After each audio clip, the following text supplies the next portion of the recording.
Hello दोस्तों, नमस्कार, सादर प्रणाम आप सभी को।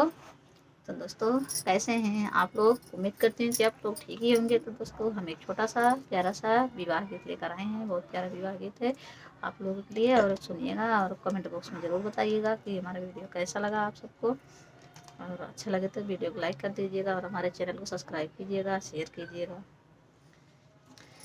भीतरा से निकरा है सासुर बाड़ई तायर, ससुर बाड़ई तायर, ननदी कहे रैंदा मदरे लाला नवायर, ननदी कहे रैंदा मदरे लाला नवा।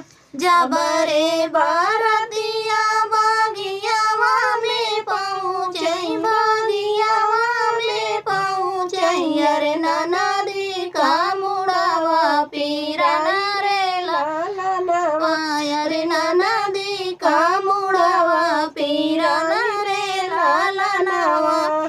जबरे बारतिया दुआरवा पे पहुँचई, दुआरवा पे पहुँचई, अरे ननदी का बेटावा पीरा रे लाला नवा, अरे ननदी का बेटावा पीरा रे लाला नवा।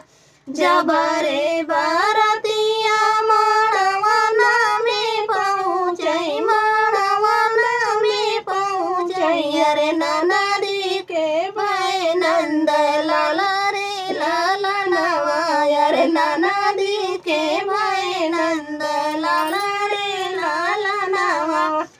मुहवा पे रूमलिया धाई के हंसई बाजानिया वने, अरे हंसई बाजानिया वने, अरे ब्याह बाजाई की बाधावा रे लाला नवा, अरे ब्याह बाजाई की बाधावा रे लाला नवा। हंसी हंसी पूछाई पंडित बेटावना, अरे पंडित बेटावना, अरे साहित बिचारी की बिया लाला नवा, अरे साहित बिचारी की बिया रे लाला नवा।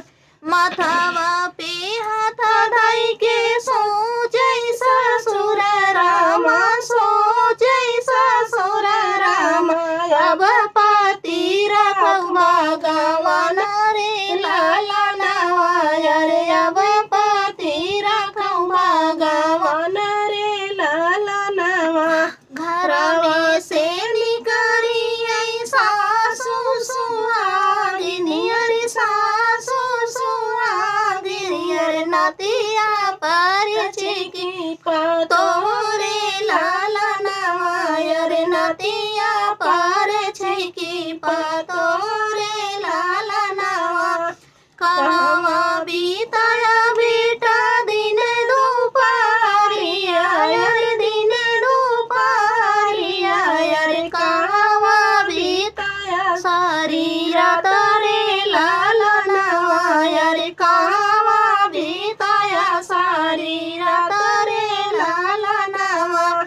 कॉलेज बीताए माई दिन दोपहरिया, अरे दिन दोपहरिया, अरे रातिया बीताए ससुराल रे लाला नवा, अरे रातिया बीताए ससुराल रे लाला नवा।